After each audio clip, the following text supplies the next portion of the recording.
Suivez C'est Midi avec Move Africa. Un monde nouveau vous appelle.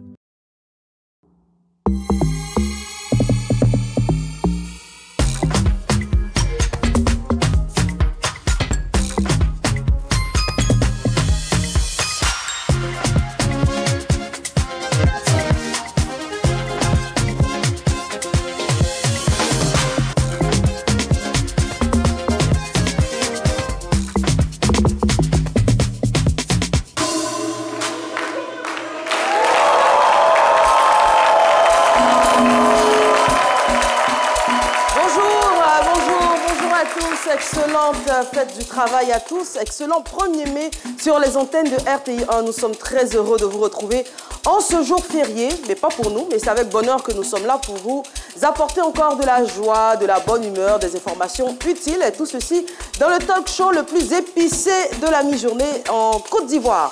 C'est bien évidemment C'est Midi. Alors aujourd'hui, on l'a dit, vous le savez, c'est le 1er mai, fête du travail. Et nous avons décidé de rendre hommage à des métiers. Et oui, des métiers parfois insolites parce que nos témoignages du jour sont des métiers, sont des personnes qui exercent dans des métiers, on va dire invisibles, voire invisibilisés, peut-être par pudeur, peut-être par ignorance ou tout simplement par peur, hein, pourquoi pas. Vous verrez dans un instant, ce sera passionnant. Avant de les recevoir, on va accueillir sur ce plateau les chroniqueurs du jour. Pardon. Alors, on accueille tout de suite Docteur Monty.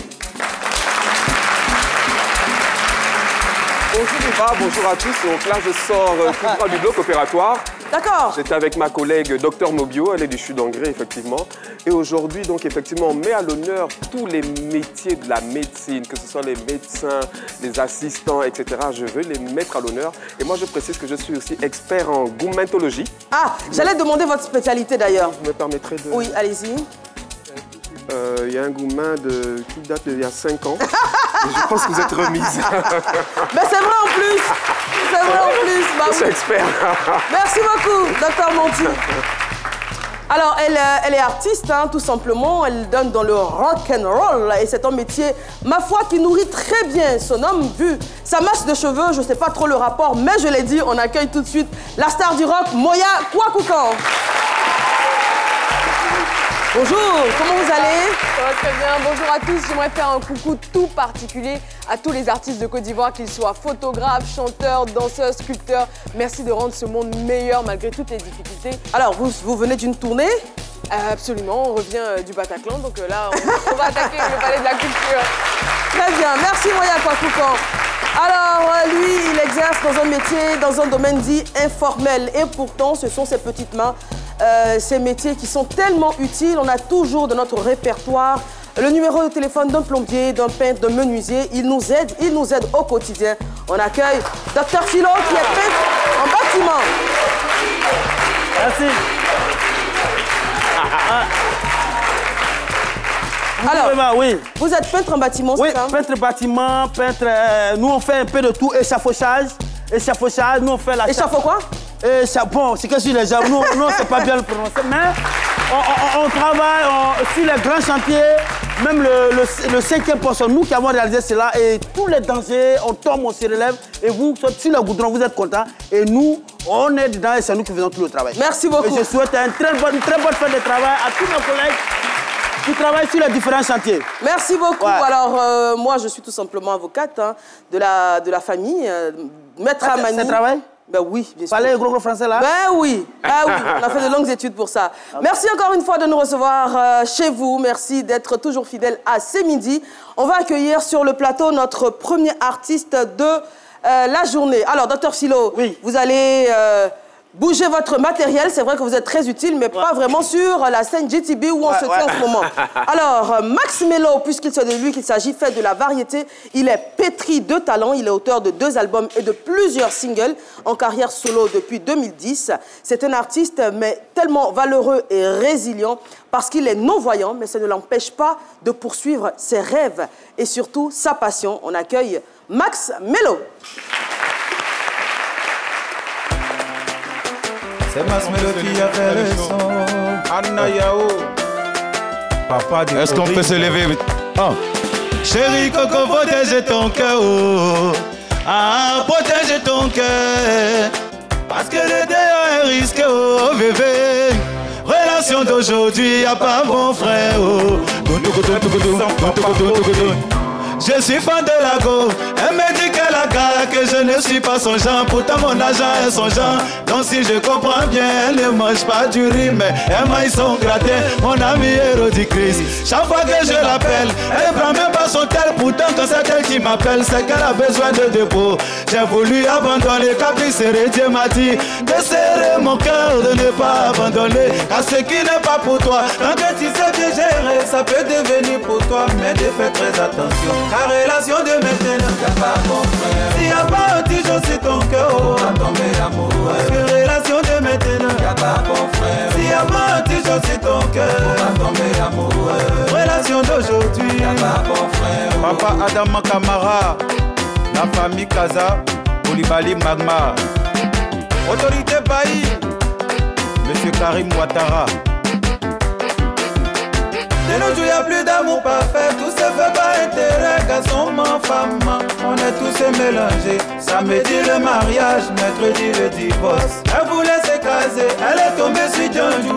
En plus d'être Django, c'est un éternel jaloux. Alors avant de faire ton choix, il faut prendre ton anti-choc. La relation de maintenant. Et nos premiers l'intouchable. Avant quand papa me disait, l'amour c'est pour les grands, je ne comprenais pas. J'ai mis mes deux pieds dedans. Mais voilà aujourd'hui, pour mes promesses m'a frappé. Arrangez Stéphano, l'amour est la seule maladie qui n'a pas son médicament là-bas en pharmacie. Donc avant de faire ton choix, il faut prendre ton anti-choc. La relation de maintenant, y'a pas bon frère. S'il y a pas un petit jour sur ton cœur, on va tomber amoureux. La relation de maintenant, y'a pas bon frère. S'il y a pas un petit jour sur ton cœur, on va tomber amoureux. Relation d'aujourd'hui, y'a pas bon frère. Ma maman Hermine Kos, Olga la parole. Moulez-moi ça. Max Alain Gradel, Monsieur Paten Bouchot, Akid Nova. Papa Sinali Diomandé, Autorité Tiédé, AG Winner, Sylvain Boa, Abel Bloa, Patricia Divi, Papa Afran Kwasi. Merci Max Mello. Alors bonjour Max, comment vous allez? Super, ça va. Alors, le tout dernier, c'est ça, anti-choc? Anti-choc, si tu n'as pas d'anti-choc sur ton cœur, il ne faut pas tomber amoureux parce que les relations d'aujourd'hui n'ont pas bon frein. Très bien, merci beaucoup. Merci Max Mello d'être passé sur le plateau. C'est midi.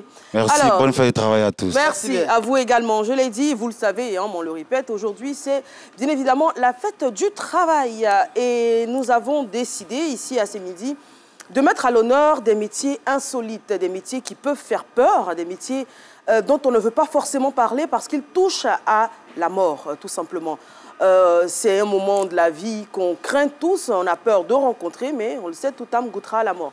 Aujourd'hui, on parlera de ces métiers-là autour des rites funéraires, des métiers dits funéraires.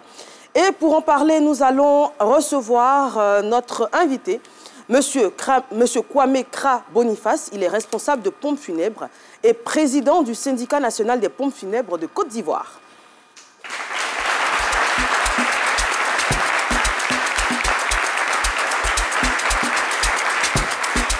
Bonjour, Monsieur Kwame, soyez le bienvenu, installez-vous, merci de votre présence.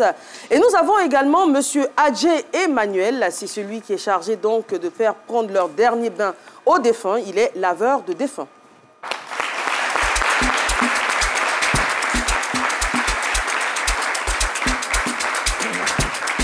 Bonjour Monsieur Adjé, merci d'être présent sur le plateau de ce midi. Et puis nous avons à côté, nous avons donc à ma droite, nous avons certains membres, une bonne équipe du syndicat national des pompes funèbres de Côte d'Ivoire, le SINAPOFUSI. Bonjour messieurs, dames.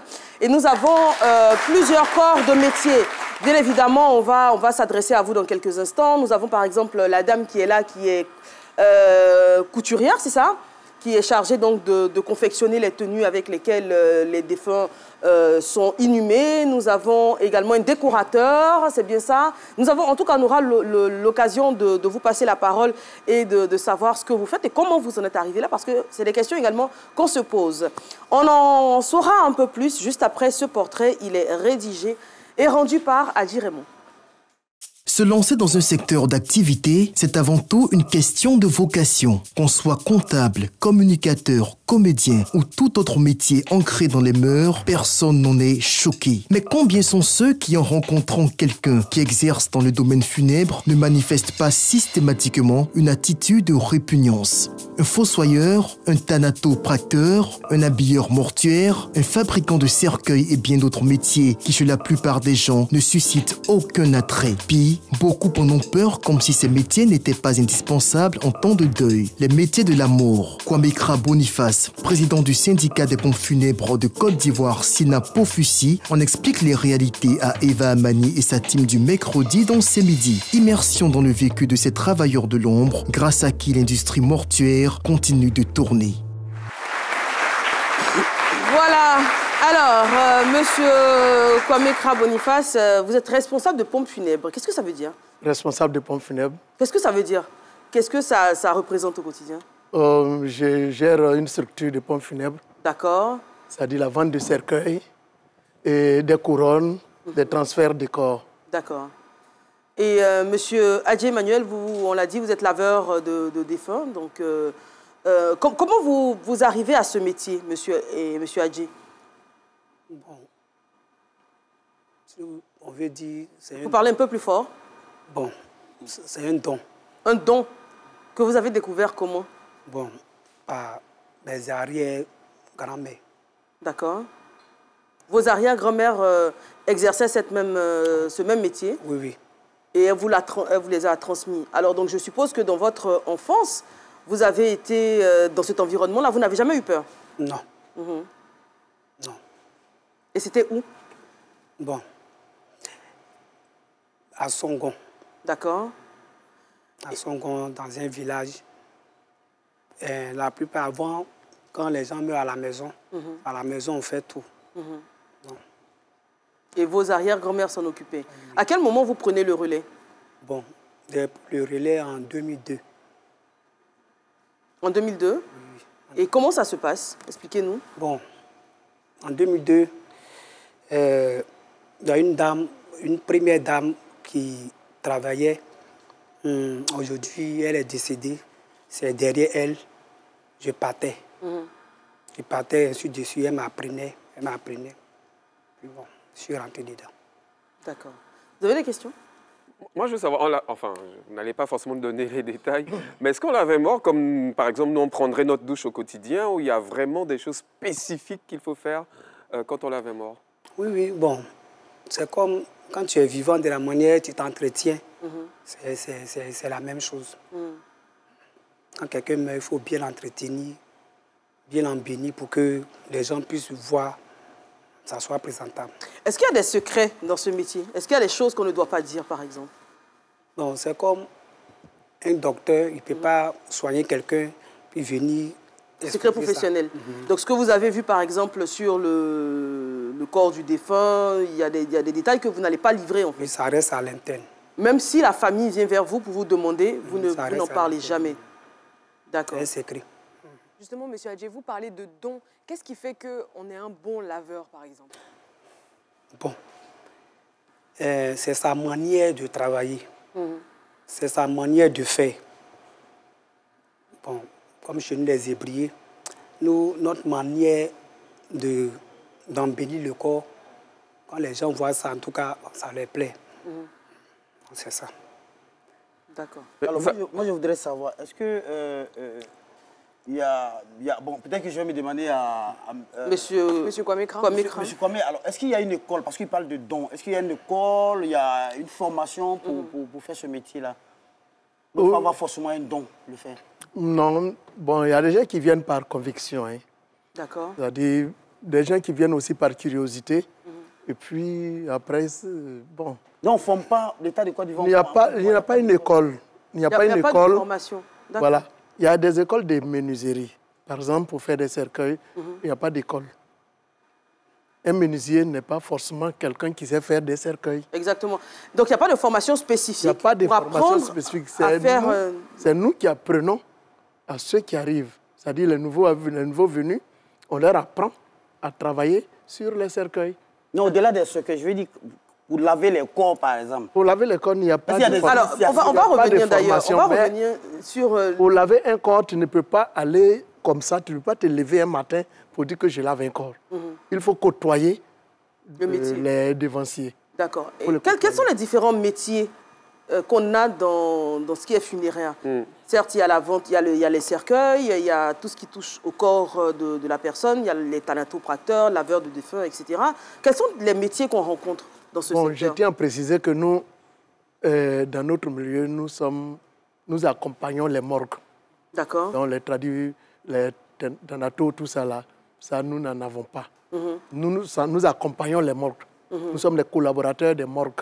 D'accord. Voilà, mais dans notre milieu, il y a ceux qui fabriquent les cercueils, il y a ceux qui font les couronnes, il y a ceux qui coulent les habits mortuaires et les tenues même, les habits même qu'on prend pour habiller le cercueil. Oui, Il y a ceux qui lavent les corps, il y a ceux qui décorent les salons, par exemple, pour les expositions. Et puis, il y a d'autres qui font des tombes. Oui. Bon, je peux... Bon. D'ailleurs, sur ma droite, là, on a certains... Donc, on en a un qui est creuseur, c'est ça? On va dire, je ne sais pas si c'est le terme, c'est pas fossoyeur, je ne sais pas, il nous dira comment ça s'appelle. Il y a également un conducteur. Nous n'avons pas de fossoyeur ici. D'accord, mais il y a un conducteur de corbillard. Un conducteur de corbillard. On va lui passer la parole. Est-ce que c'est... Voilà, on va s'assurer qu'il y a un micro. Alors, le conducteur de corbillard, par exemple. Bonjour, monsieur. Allez-y. Oui, allez-y. Bonjour, madame. Bonjour, merci d'être présent. Allez-y, on vous entend. Ne touchez pas au micro. Vous allez bien? Oui, ça va. Merci de votre présence et bonne fête du travail à vous. Alors, vous êtes conducteur de corbillard. Tout à fait. Alors, comment vous arrivez à ce secteur-là? Pourquoi vous ne... Est-ce que c'est quelque chose que vous vouliez faire? Pourquoi vous... La question qu'on se pose, pourquoi vous ne conduisez pas, par exemple, de bus ou de véhicules beaucoup plus traditionnels? Pourquoi les corbillards? Bon, avant, c'est transport, je faisais. Mais du moment où je suis venu à Abidjan, je suis venu trouver mon grand frère qui était dedans.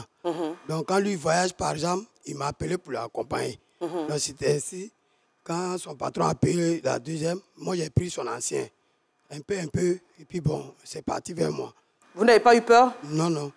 Est-ce que vous avez déjà eu des anecdotes, des choses qui se sont déroulées de façon un peu insolite, on dira? Oui, bon, ça se passe, mais le plus souvent, ça c'est au niveau de peut-être la famille, puisque le corps, moi je ne le connais pas, il ne me connaît pas. Moi, je suis le conducteur. Je prends le corps et je l'accompagne où on me dit de l'envoyer. Donc souvent à l'intérieur du pays... Oui, tout à fait. Voilà, mais ce qui se passe en dehors de ça, bon, ça c'est au niveau de... Mais je veux dire, est-ce que par exemple, il arrive que le véhicule tombe en panne, par exemple? Oui, ça arrive souvent. Et donc quand vous êtes dans un véhicule en panne, avec un défunt dans son cercueil, est-ce qu'on n'a pas peur? Non, non. Non, on n'a pas peur. D'accord. C'est même qu'on est habitué à faire, donc c'est habitué à nous. Bon, il peut dire chacun à son travail, au fait. Voilà. Mais au début, en tout cas, c'est pas facile. Voilà, quand tu es dedans au début, c'est pas facile. Même pourquoi? Pourquoi c'est pas facile au début? Bon, quand nous sommes en direct, bon, c'est pas tous les secrets. Voilà. On dit un peu. Un tout petit peu. On dit un peu seulement. Après, si c'est les secrets professionnels, vous pouvez les garder, hein, mais si c'est juste... On va dire un peu pour amener d'autres jeunes quand même à aller vous remplacer, parce que vous n'allez pas rester là éternellement. Est-ce que vous avez déjà, par exemple, dans un corbillard, par exemple, vous êtes en train de rouler, et puis vous sentez le cercueil bouger? Bon, souvent, il y a des trucs qui se passent, justement comme on le dit, puisqu'il y a des corps, c'est ce qu'ils devraient faire, si le parent n'a pas pu faire, peut-être en quittant à la mort, il ne va pas poser problème. Mais à la rentrée du village, il faudrait que ces gestes-là ils font avant qu'il accepte de rentrer. Oui. Voilà, il y a d'autres qui comprennent, il y a d'autres qui ne comprennent pas. Voilà. Non, mais parce qu'on dit souvent qu'il y a des défunts qui refusent de se faire enterrer, qui refusent d'aller dans le village, qui refusent d'aller... on le voit, hein, souvent il y a des porteurs là qui sont guidés par le corps, qui cognent les maisons, etc. etc.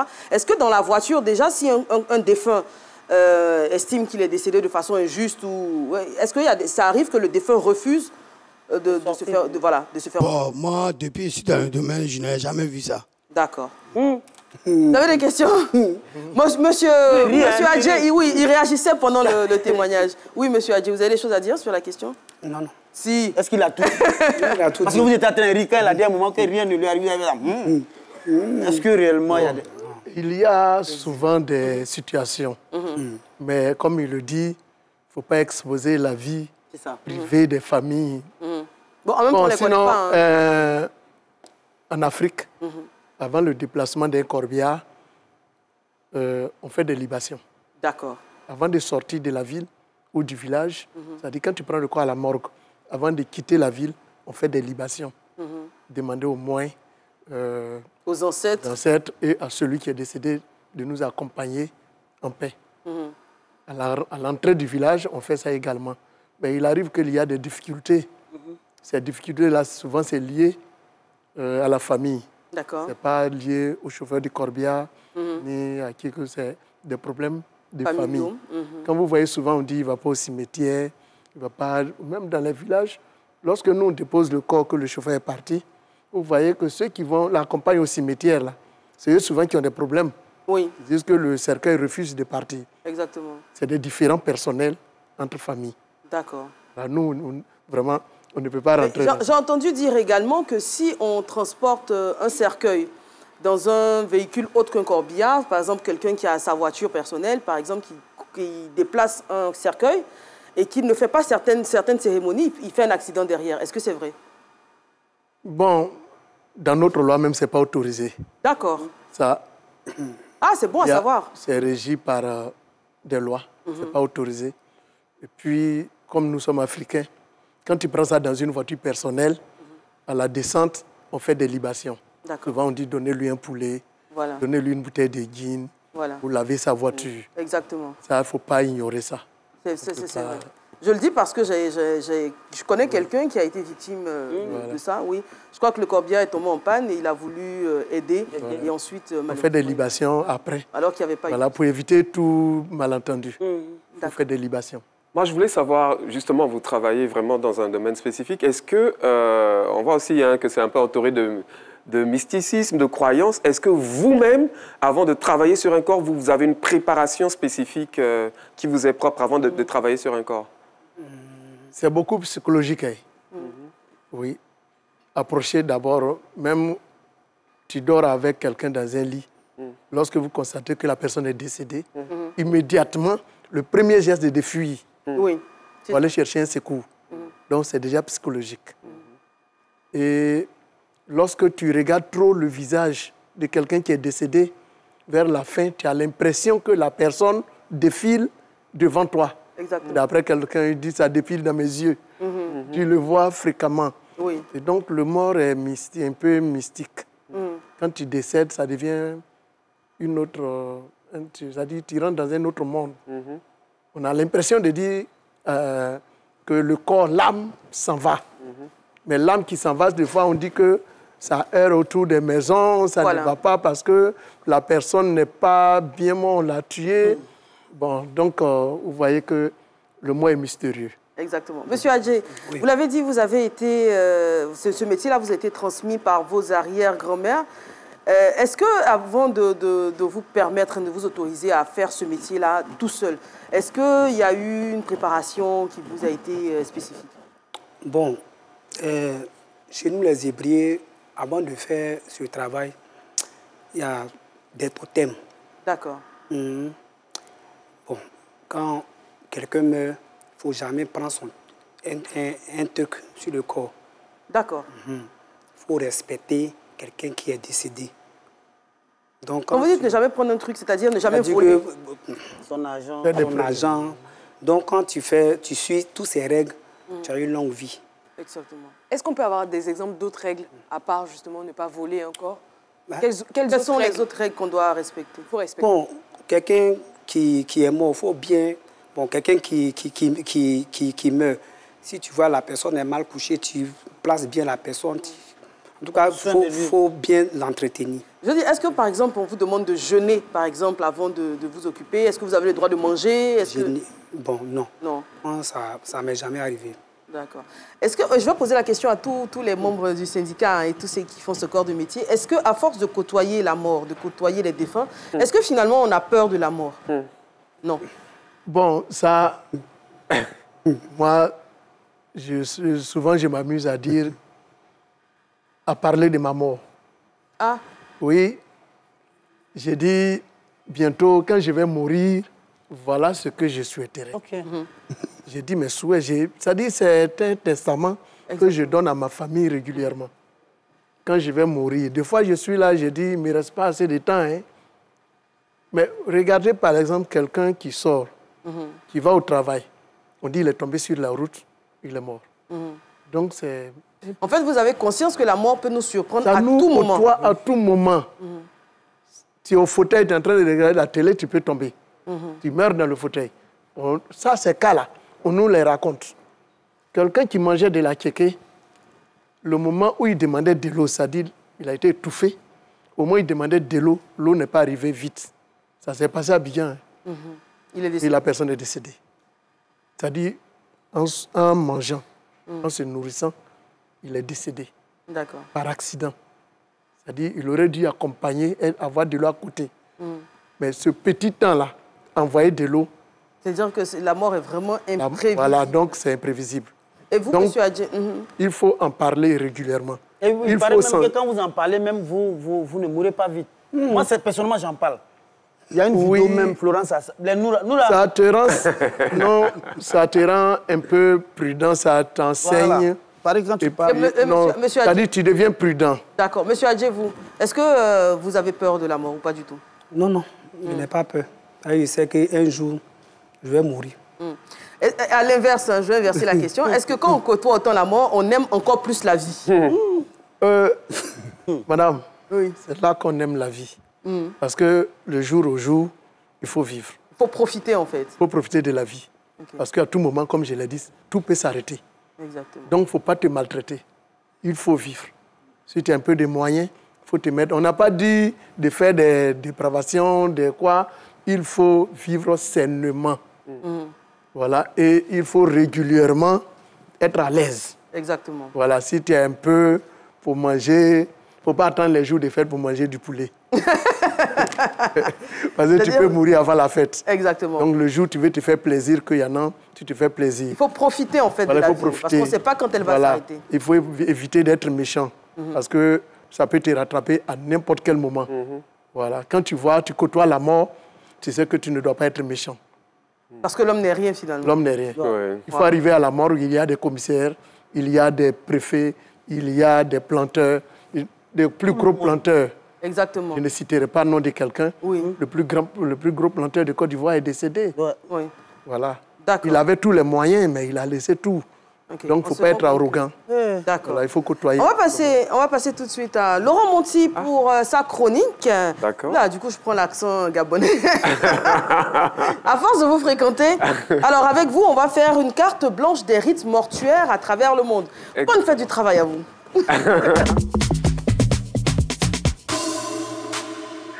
Effectivement, Eva, j'ai décidé, en fait, on va aller à la découverte de 5 rites funéraires à travers le monde. Et on va commencer par l'Indonésie. L'Indonésie. L'Indonésie, en fait, en Indonésie, pardon, en pays précisément Toraja, les habitants perpétuent un ancien rite funéraire plutôt étonnant. C'est-à-dire qu'en fait, le défunt, il est momifié.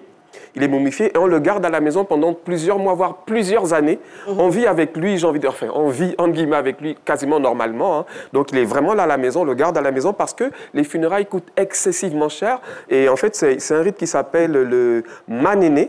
En fait, avant d'arriver au rite Manene, en fait, là-bas, ils n'enterrent pas les gens. Ils les insèrent dans des grottes, en fait. Donc, on creuse votre tombe dans une grotte, comme vous le voyez à l'image. Ah, tout ça, c'est les défunts, hein? Oui, enfin, non, là, à côté, vous avez des sortes de représentations, mais ce que vous voyez dans les grottes, ce sont des cercueils.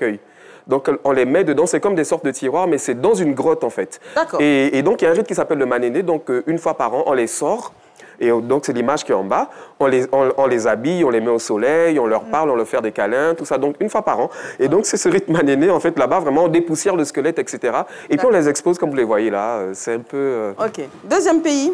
Deuxième pays, on reste en Asie, on regarde le Japon. Et au Japon, il faut savoir que là-bas, ils pratiquent la crémation quasiment à 99%. Et ils ont un rite vraiment qui coûte très, très cher, qui coûte à peu près 10 millions de francs CFA. Et donc, en fait, quand vous avez subi la crémation, la famille, en fait, à l'aide de baguettes, on prend vos os, on les met dans une sorte d'urne, pardon. Donc, on commence par les pieds et jusqu'à remonter à la tête. On met tout ça dans une urne. Ensuite, on va à la maison. On garde cette urne-là pendant 7 jours.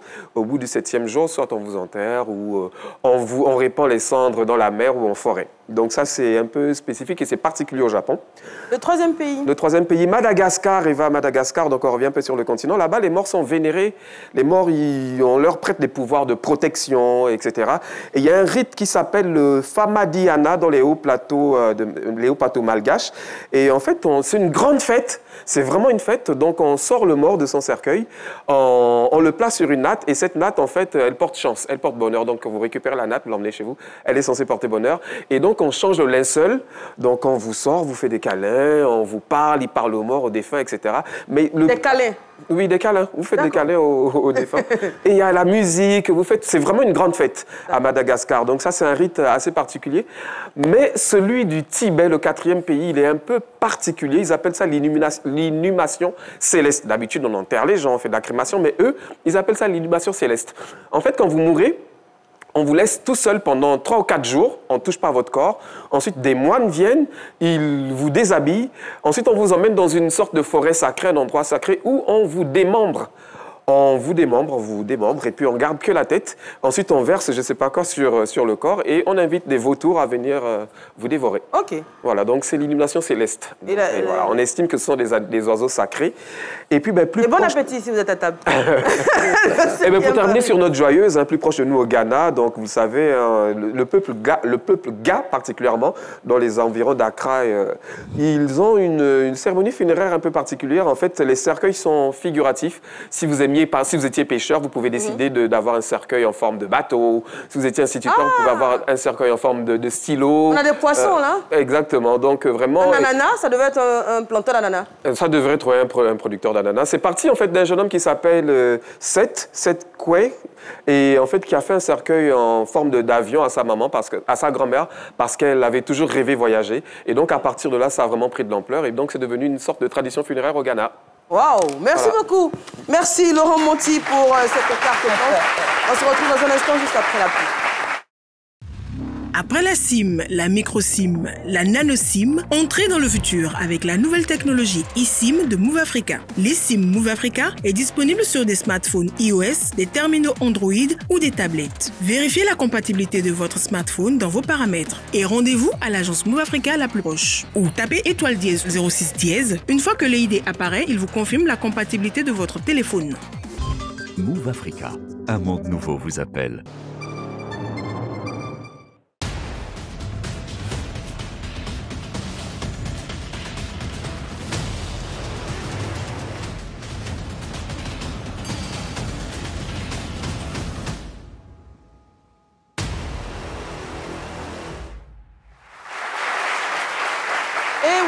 Retour sur RTI 1, retour sur ce midi, merci d'être avec nous. Vous l'avez vu, hein, vous pourrez suivre très bientôt les Jeux Olympiques sur les antennes de RTI 1, et pas que, vous verrez. Alors aujourd'hui, on l'a dit, c'est la fête du travail, vous le savez, et nous rendons hommage à certains métiers dont on ne parle pas, pourtant qui sont essentiels à la vie d'une société. Hein. Ouais. Franchement, s'ils n'étaient pas là, si certaines personnes ne se dévouaient pas pour certaines tâches, on ne pourrait pas tout simplement rendre hommage à nos morts. Et puis de toute façon, on y passera tous. Donc forcément, ce sont des personnes qu'on va tous rencontrer un jour ou l'autre, on espère le plus tard possible. Oui. Mais c'est des personnes avec qui, franchement, on va collaborer, même si on n'en serait pas... J'étais en train de le dire tout à l'heure, j'ai dit, c'est vrai que nous, on parle de mort, mais on n'est pas des funérailles. Je voudrais, au-delà de tout ce que vous êtes en train de dire, je voudrais que le public puisse, en 15 secondes, ovationner ces hommes qui sont... Oui. Bah oui. Bravo. Bravo et merci. Vous êtes en train de le dire, il faut bien que des gens fassent ce métier-là.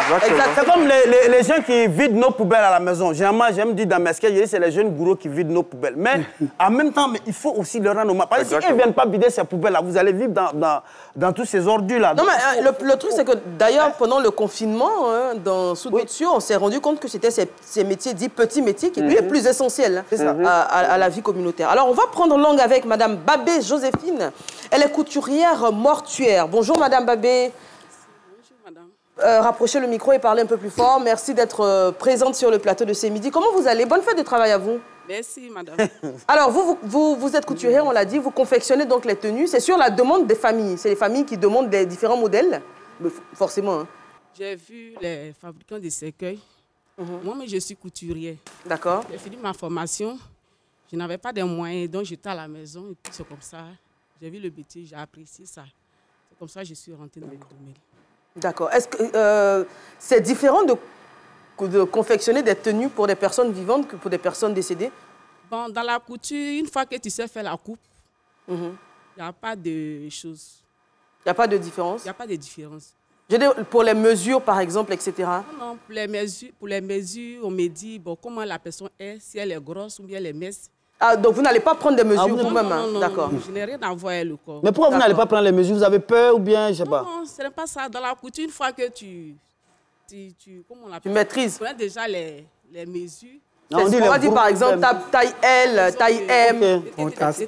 J'aimerais savoir, Madame Babé, en général, c'est quel genre de tenue qu'on confectionne pour nos morts? Bon, ce sont les tenues les cérémonies, le mariage. D'accord. Les tenues d'autres, là. Ah. Oui.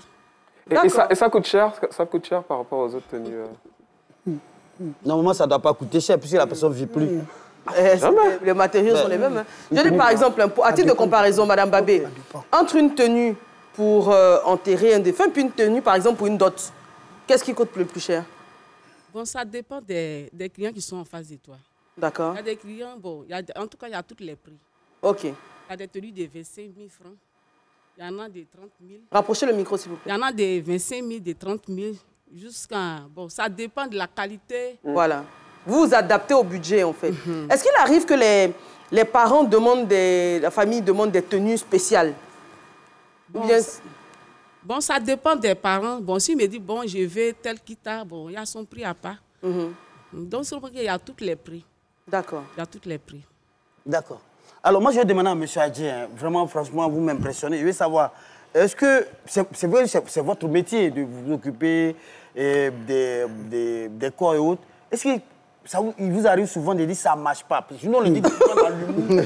Parfois, souvent, le terrain n'est pas trop ça. Et comment vous faites pour vivre? Oh là là. Comment est-ce que vous orientez vos prières? Ça veut dire quoi, ça ne marche pas? Je veux savoir. Bon. Oui, allez-y, c'est je veux qu'il réponde. Mon président est là. Président, je souhaite. Alors, président. Oui, mais ne disposez pas Emmanuel. On pose la question. Naturellement, c'est des entreprises que nous avons.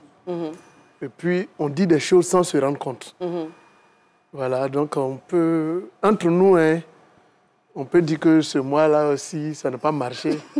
Et puis, souvent, on connaît les périodes. D'accord. Quelles sont les périodes, qui sont les plus propices au décès? Les plus propices pour les enterrements, c'est-à-dire avant la fin de l'année, tous les parents veulent évacuer leur corps à la morgue.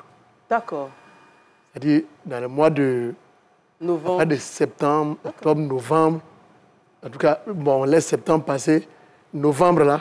Septembre, il y a la rentrée scolaire, donc c'est compliqué. Novembre, il y a beaucoup d'enterrements. D'accord. Voilà. Et puis, après ça, d'autres mettent, par exemple, en Pâques. Oui. Les paysans, on dit les paysans auront un peu d'argent.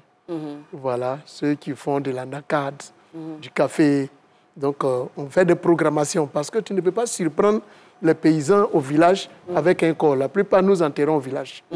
Donc, on ne peut pas les surprendre au village avec des corps pendant qu'ils n'ont rien. Ça fait que d'autres font des programmations très longues. D'accord. Nous avons un corps, par exemple, qui est à la morgue. Et ça fait bientôt 4 mois. L'enterrement va se passer en août, le 10 août. Parce qu'il y a des enfants qui sont à l'extérieur. Et ils veulent honorer leur maman. Donc vous voyez que... J'aimerais savoir, c'est quoi la plus longue conservation de corps que vous avez eue dans votre carrière? Bon, nous, comme je l'ai dit, nous accompagnons les morgues. Donc, on n'a pas trop de... Il y a des petites situations que nous gérons. D'accord. C'est de ça qu'on peut parler.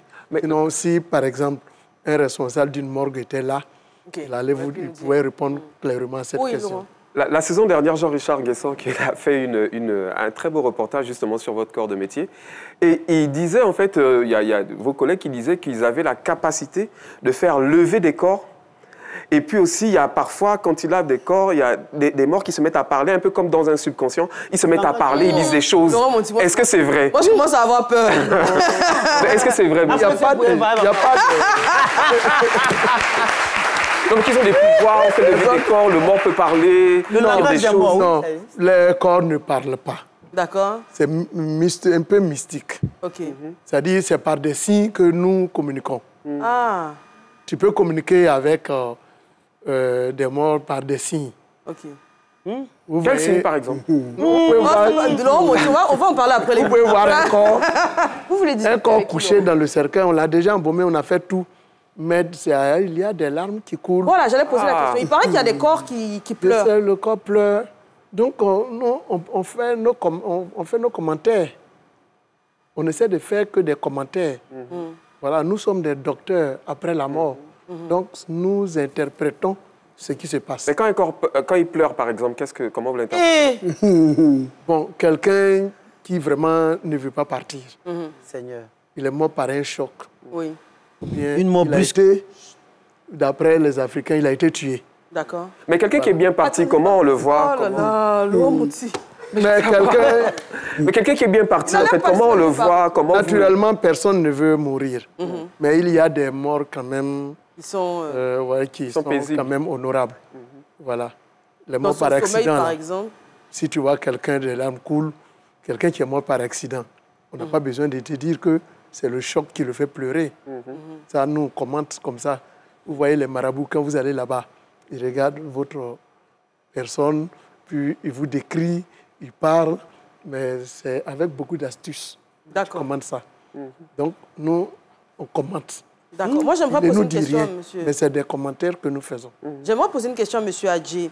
Est-ce qu'il y a certains corps qui sont plus difficiles à manipuler, dont c'est beaucoup plus difficile de s'occuper que d'autres? Par exemple, des enfants, par exemple, quand le choc est violent. Est-ce qu'il y a des circonstances qui sont plus difficiles que d'autres?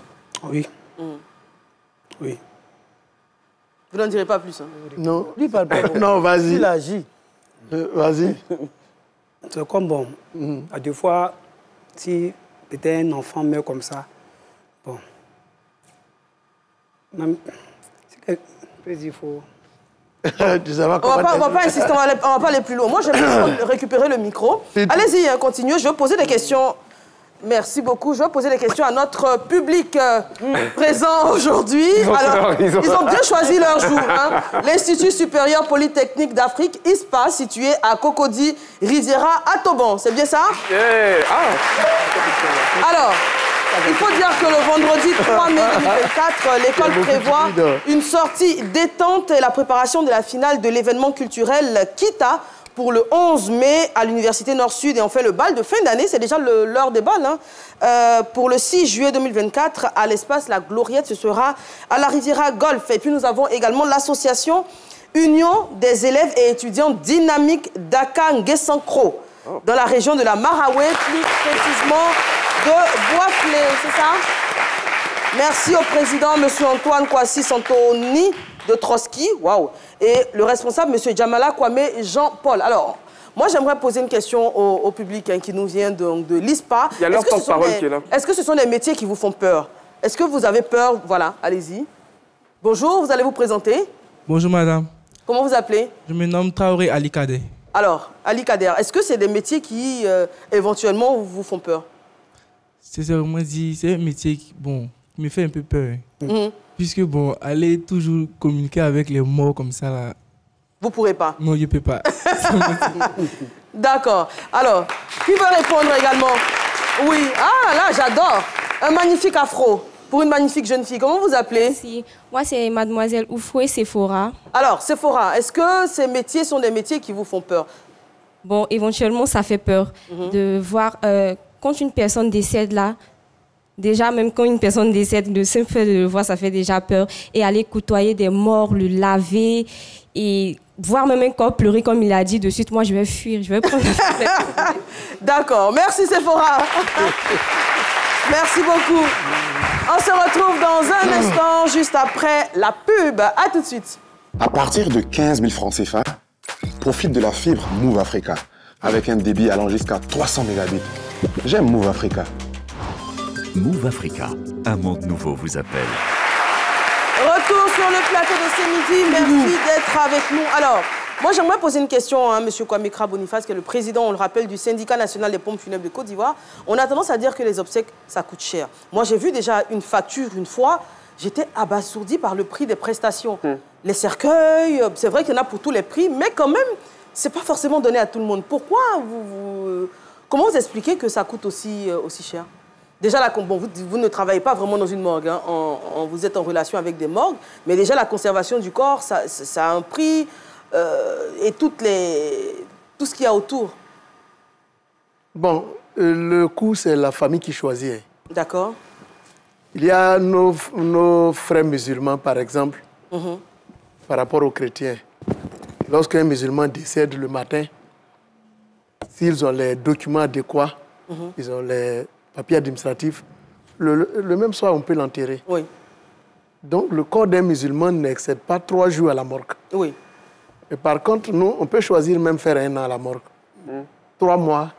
Si tu as vu des familles qui ne sont pas musulmans faire la levée trop tôt, c'est 2 semaines. Hein. Mais pendant les 2 semaines, c'est des entretiens qu'on fait sur le corps.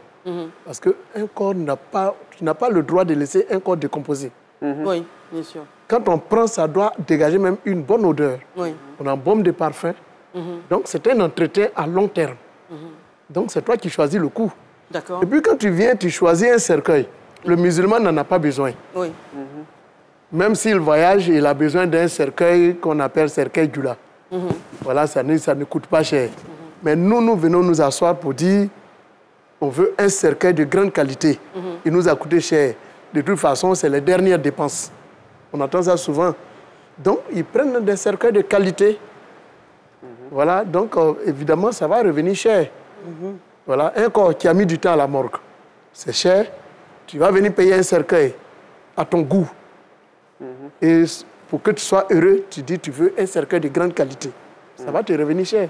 D'accord. Et puis la plupart, quand on fait un budget même des cercueils, regardez bien dans le budget. Souvent on accuse les morgues, les fabricants de cercueils. La nourriture même, le coût de la nourriture dépasse le coût du cercueil et de la conservation. Vrai. Évidemment, ça va revenir cher. Oui, c'est vrai. Voilà. Kwame, j'aimerais savoir, on a vu que les étudiants de l'ISPA ont un peu peur de ces métiers. C'est quoi les valeurs ou les qualités qu'il faut avoir pour aller vers ces métiers? Bon, moi, j'y suis allé comme ça. Hein. Je peux dire par conviction, par curiosité, je suis resté dedans. J'ai trouvé que je peux y gagner ma vie. Même si ce n'est pas grand-chose, mais tu peux quand même... D'accord. Tu travailles. Aujourd'hui, 1er mai, on m'appelle travailleur. Bon, donc pour aller là-bas, tu n'as pas besoin, comme je l'ai dit, de grande qualité de formation. Il suffit d'être dévoué toi-même. Et puis apprendre auprès de ceux qui savent. Voilà, apprendre avec eux. On est pratiquement au terme de l'émission. On va faire le tout dernier tour de table de Laurent Monti, qui a l'air passionné par le sujet. Oui, non, mais parce qu'on apprend beaucoup de choses. Et puis, moi, je pense que c'est... Déjà, enfin, je ne sais pas si c'est... Est-ce qu'il y a une... La relève peut être assurée? Moi, je voudrais vraiment s'assurer. En fait, l'idée, c'est de dire qu'il faudrait quand même, justement, c'est l'idée de cette émission, de faire découvrir ces métiers-là et de s'assurer d'une relève. Et donc, il faut pouvoir structurer ces métiers-là et donner une relève et du travail aux gens. Moya. Félicitations à vous pour ces métiers. Je pense que c'est grâce à la mort qu'on apprécie aussi la vie. Et puis derrière, je pense qu'il faudrait aller vers plus de professionnalisation, que ce soit dans la formation, pour accompagner les personnes qui voudraient aller vers ces métiers. D'accord. Dans cette même veine, vous félicitez pour le travail que vous faites. Et puis, courage à vous. Et puis, voilà. Moi, je voudrais qu'on les ovationne. Parce que moi, alors, je ne peux pas faire ça. Merci. On rappelle que dans le public, on a la présence de M. Nyamke Kadjo Sylvestre. Il est là. Il est là, c'est vous? C'est vous. Voilà, vous êtes conseiller auprès du président du SINAPO-FUSI. Donc, monsieur, merci beaucoup de votre présence. Vous avez un mot à ajouter? En tout cas, c'est tout ce que le président dit. Rapprochez le micro, s'il vous plaît. Tout ce que le président a dit, c'est vrai. Voilà. D'accord. Nous avons également M. Oulaï Alban, qui est juste à côté, qui est décorateur mortuaire. C'est bien ça? Bonjour. Bonjour. Et merci d'être là. On voit qu'il y a des jeunes, hein? Il y a des jeunes également. Mais voilà, la relève est assurée. Vous voyez que la relève est assurée. La relève est assurée. D'ailleurs, justement, je pense que comme tout syndicat, comme tout corps de métier, il y a des, j'allais dire, peut-être pas revendication, mais des doléances. De quoi vous avez besoin dans votre secteur, par exemple? nous avons besoin, bon, c'est pas pour améliorer notre qualité de travail, nous se rapprocher davantage qu'on a créé le syndicat national des pompes funèbres. Parce qu'on a trouvé que les gens étaient en pêle-mêle, les gens travaillaient de manière isolée. Et donc, on a décidé de s'organiser. Et nous souhaiterions avoir un site, parce qu'il n'est pas bien beau de voir des cercueils traîner en ville. Exactement. Nous souhaiterions et surtout aux abords des hôpitaux. Voilà.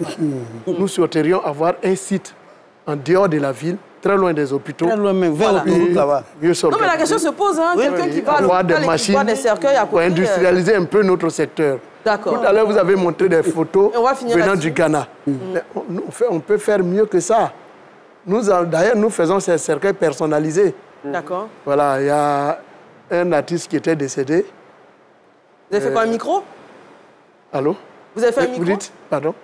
Vous avez fait l'artiste, vous avez fait le cercueil? L'artiste, non, mais je peux dire que c'est le mari, il est artiste, et c'est lui qui jouait l'accordéon. D'accord. De sa femme. Permettez que je ne dise pas les noms, mais quand je parle, vous suivez. Oui. Donc, on va finir là-dessus. Qu'est-ce que vous avez fait? Celui qui joue l'accordéon, quand il est décédé, nous avions fait un cercueil en accordéon. Ah, d'accord. C'est-à-dire qu'on peut faire mieux que le Ghana. D'accord. On va prendre le dernier mot également de M. Adjé. Votre dernier mot? Bon, mon dernier mot. Est-ce que vous formez déjà des gens pour vous? Oui, j'ai formé beaucoup d'hommes. Ok. J'ai formé beaucoup d'hommes. Bon, c'est ce que vous avez dit. Quand les gens nous croient, ils disent que voilà, ceux qui prient pour que les hommes meurent. La mort, c'est Dieu qui a créé la mort. D'accord. Je sais qu'un jour, nous tous serons passés par là. Très bien. Merci beaucoup. Merci à vous. Alors, on est déjà au terme de cette émission. C'est une émission spéciale faite du travail avec des métiers insolites, invisibles, voire invisibilisés. Et c'est avec beaucoup de joie que nous avons reçu différents professionnels donc, du secteur funéraire. Merci beaucoup. Excellente fête du travail à tous les téléspectateurs. On se donne rendez-vous demain, bien évidemment, sur RTI1 pour un nouveau numéro de Ce Midi. À demain.